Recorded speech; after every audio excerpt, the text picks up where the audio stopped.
Alors, Nicolas Aiglin, on est très ravis, on est très heureux de vous accueillir ce matin. Notre talent de Rhône-Alpes, vous allez nous parler de votre parcours à vous dans ce milieu du social. Et c'est un parcours particulier parce que je crois qu'au départ, vous vous destiniez plutôt à l'événementiel, à la com, vous êtes fan de jeux de rôle. M'a-t-on dit, c'est vous qui m'avez dit en préparation de cette journée, de cette rencontre. Oui, alors moi j'ai un parcours un peu particulier. J'ai commencé par faire des études en communication. Ouais.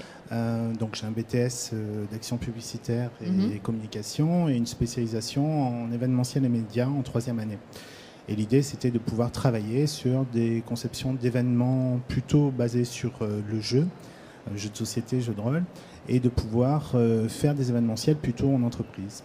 Et puis dans le cadre de mes études, j'ai croisé la route d'une association de développement à l'international, donc une association qui s'appelle Vétérinaires sans frontières. Croiser la route, comment on croise la route de Vétérinaires sans frontières? On croise la route d'une association parce que dans le cadre des études, on a un certain nombre de stages à faire et qu'en 3e année, il y avait un stage de 6 mois à faire sur vraiment...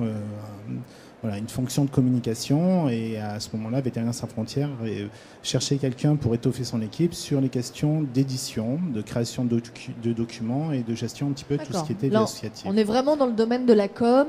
Donc on reste dans le domaine de la com, mais on tombe dans un univers où la militance, le militantisme, l'engagement, le sens de l'action prend une dimension beaucoup plus importante. Où on n'est pas seulement à appliquer des techniques, mais on a un message, un engagement social. Donc là, pour Vétérinaires sans frontières, il s'agit d'aller soigner, d'accompagner des agriculteurs, des éleveurs, pour faire en sorte qu'ils puissent développer un petit peu plus leurs élevages, obtenir des revenus financiers et pouvoir faire vivre leur famille et leur communauté villageoise. Dans différents pays du monde. Hein. Dans différents pays du monde, donc en intervention dans les pays en développement. Donc là, on sent bien dans votre parcours, avant d'arriver sur directeur de l'association La Souris Verte, dont vous allez nous parler, on sent bien déjà qu'il y a une sensibilité au monde associatif. Juste avant, on parlait justement de comment on fait pour rentrer dans ces métiers du social, dans ces métiers de la solidarité. On voyait qu'on ne le fait pas par défaut. C'est vrai, il y a un bagage quand même qui doit être là. On ne le fait pas par défaut, on le fait aussi par rencontre. On le fait parce qu'à un moment donné, les compétences techniques qu'on va développer en formation vont rencontrer quelque chose qui va donner du sens. En tout cas, pour ma part, c'est ce qui s'est passé. C'est parce que j'avais des compétences techniques que Vétérinaires sans frontières était intéressé par mon profil, et parce que dans ce cadre-là, après, il y avait des missions, il y avait des engagements dans lesquels je me suis retrouvé. Donc, il y avait vraiment, voilà, on le fait pas par défaut, et on y reste parce qu'on s'y retrouve. Parce qu'on a envie de porter ces valeurs. Donc, on peut aussi, et ça c'est le message qu'il faut faire passer et que vous faites passer, Nicolas Aiglin, on peut travailler dans le secteur social sans forcément avoir un métier social. Oui. C'est ça. Oui, on peut, dans le domaine du social, il y a des activités qui vont nécessiter un certain nombre de compétences qui ne sont pas forcément développées en formation initiale. Sur des métiers du social. La comptabilité, la communication, la création d'événements, l'animation de débats. Voilà. Il y a plein de choses qu'on peut faire. On peut apporter des compétences qui vont faire avancer la structure dans son ensemble. Une association, que ce soit dans le développement à l'international ou dans les métiers du social, oui, c'est une somme de compétences. Et donc on peut s'engager sur des valeurs tout en ayant des diplômes qui ne sont pas en lien avec la question du social. Alors là, je pense qu'on va intéresser toutes les personnes qui sont en réorientation professionnelle, les demandeurs d'emploi notamment, je sais qu'ils sont nombreux, le samedi et dimanche au Mondial des métiers. Vous, l'entrée dans l'association La Souris Verte, qui vous emploie aujourd'hui, c'est votre travail, vous êtes directeur, c'est fait par des circonstances familiales. Alors, c'était un hasard un peu. C'est un hasard. Alors c'est un hasard qui commence mal puisqu'il est lié à la naissance de ma deuxième fille qui est en situation de handicap. Et ça a été pour moi la découverte de l'univers du handicap. Le fait d'être confronté directement dans ma vie de famille à un enfant qui a une maladie génétique rare. L'association que je dirige gère une crèche qui est basée à Lyon, qui accueille un tiers d'enfants en situation de handicap et 2 tiers d'enfants valides. Il se trouve que c'est la crèche de mon quartier. Donc c'est la crèche vers laquelle on s'est tourné spontanément quand il s'est agi de trouver un mode de garde au moment de pouvoir reprendre nos activités professionnelles après la naissance de notre fille. Et on est tombé dans une association qui avait des valeurs avec lesquelles je me suis retrouvé. Je me suis engagé dans le conseil d'administration de cette association. Bénévole donc. Bénévole. Et vous étiez un papa intéressé par le fonctionnement de la crèche de votre fille, finalement. Un papa parmi les autres, avec un engagement associatif un peu particulier, puisqu'administrateur de l'association. Et pendant 5 ans, on a travaillé au développement de l'association et vraiment sur un engagement bénévole. Sauf que dans tout développement d'association, il y a un moment où l'engagement bénévole ne suffit pas forcément pour développer tous les projets. Et on a décidé de créer un poste de directeur associatif pour pouvoir continuer le développement de l'association. Et tout naturellement, parce qu'il y avait certaines compétences que je mettais en œuvre à Vétérinaires sans frontières qui me paraissaient correspondre aux besoins de la Souris Verte. J'ai postulé sur ce poste-là. Et depuis 8 ans maintenant, je suis directeur de l'association Une Souris Verte. Vous voyez, tout à l'heure, on disait avec Bouzid Bouabdallah qu'il fallait absolument, avant de se lancer dans ce métier du social, il fallait se tester un peu dans des associations en tant que bénévole, dans des maisons de quartier, essayer d'aider, de proposer des cours du soir, des accompagnements en tant que bénévole pour voir si on est fait aussi pour l'autre.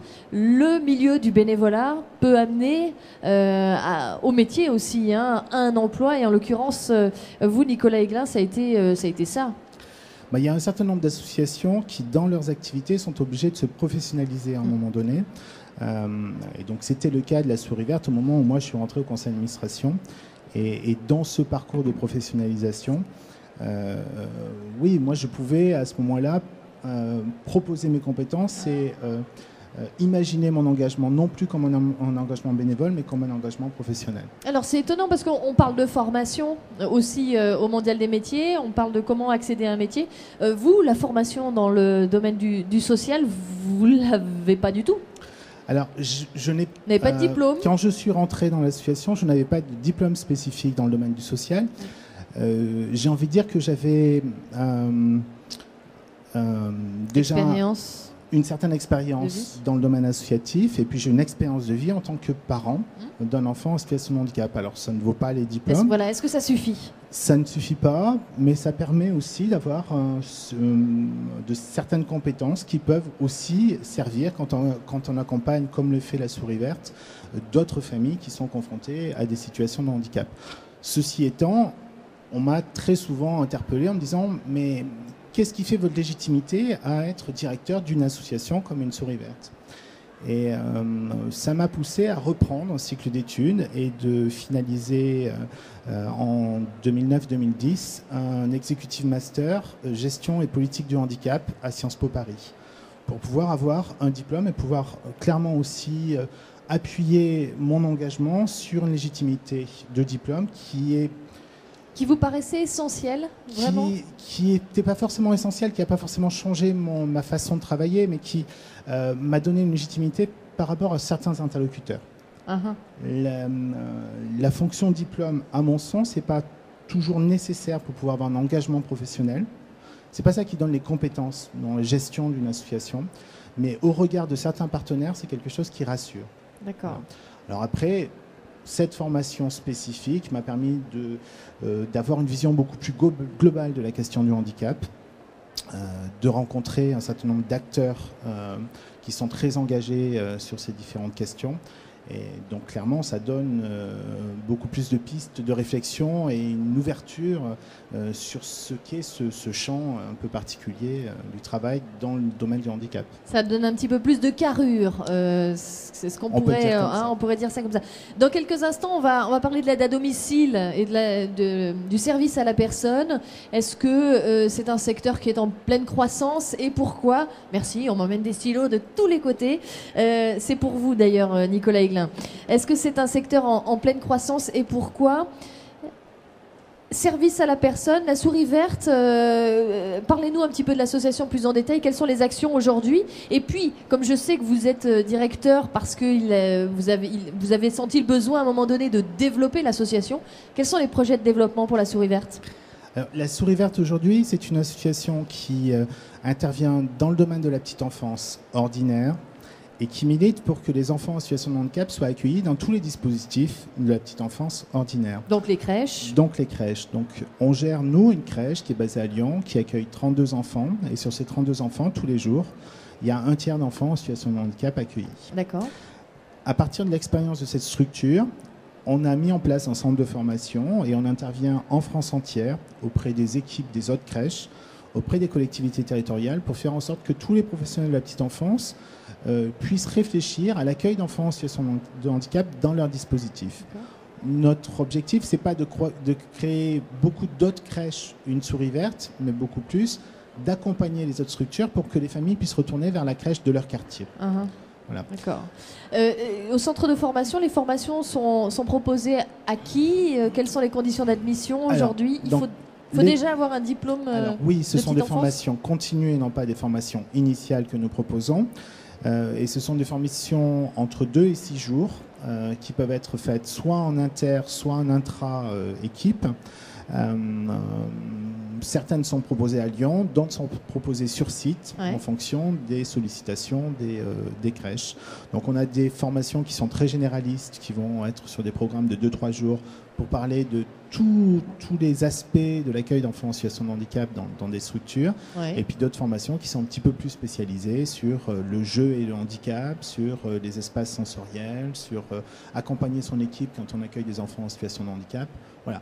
On s'adresse du coup à tous les professionnels de la petite enfance susceptibles de travailler dans des structures petite enfance. D'accord, donc on pourrait conseiller aussi aux jeunes ou aux moins jeunes présents aujourd'hui qui souhaitent se lancer dans ce domaine de la petite enfance, on pourrait leur conseiller de suivre parallèlement aussi des formations pour l'accueil des enfants en situation de handicap. Ce qu'il faut avoir en tête, c'est qu'aujourd'hui, quand on se lance dans des formations petite enfance ordinaire, on est formé pour accueillir tous les enfants, et donc forcément dans son parcours professionnel, on sera amené à accueillir des enfants en situation de handicap dans sa structure petite enfance.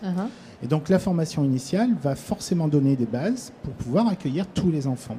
Maintenant, parfois, il peut être intéressant, une fois qu'on est en poste, de suivre des formations complémentaires et de les suivre dans une logique d'équipe. L'accueil d'enfants ne se fait pas avec un professionnel référent spécialiste, entre guillemets, du handicap, mais bien dans le cadre d'un projet d'équipe où tous les professionnels vont être à même de s'occuper et sont sensibilisés à ces particularités. Mais alors, quels sont les contenus concrets? Donnez-nous quelques exemples du contenu d'une formation en 6 jours. Je vais Sur quoi vous les sensibilisez peut-être? On fait d'abord une première demi-journée sur la question de la représentation du handicap. Qu'est-ce qu'on imagine, quel regard on a, nous, sur la question du handicap nous, professionnels de la petite enfance en plus. Nous, professionnels de la petite enfance, en quoi notre vécu personnel et professionnel influence notre accompagnement de personnes en situation de handicap. Ensuite, on va travailler sur les notions de handicap, les classifications internationales pour avoir une vision un petit peu de l'évolution de ces notions, que ce soit avec les conventions internationales, avec les classifications internationales de l'OMS, donner quelques repères sur cette définition de ce qu'on appelle maintenant la situation de handicap. Après, on va beaucoup travailler sur les questions de réseau et de partenariat, parce que quand on travaille sur le terrain, on n'est pas tout seul. On est accompagné par d'autres structures spécialisées qui peuvent intervenir sur ces questions-là en soutien, en accompagnement des familles et des professionnels. Et puis, on passe un autre temps sur l'organisation de l'équipe autour de l'accueil d'un enfant en situation de handicap à partir de l'expérience de notre structure, qu'on ne présente pas comme un modèle à suivre, mais beaucoup plus comme un lieu d'expérimentation. Et dans les échanges de pratiques, on va essayer de discuter un petit peu sur comment aménager l'organisation pour faire en sorte qu'on puisse répondre à l'accueil du plus grand nombre de tous les enfants. Et enfin, il y a une dernière partie sur l'accompagnement des familles, l'accompagnement des parents. Et oui, j'allais vous poser la question. Qui est quelque on parle chose beaucoup des enfants, mais dans ce parcours. Dans ce parcours. Merci beaucoup Nicolas Aiglin d'être venu nous parler de vous, de votre expérience. Ça peut donner des idées aussi, montrer que tout est possible. En tout cas, quand on a envie de se réorienter, on peut aussi le faire quand on choisit ce domaine, ces métiers du social. Vous restez avec moi. On va enchaîner.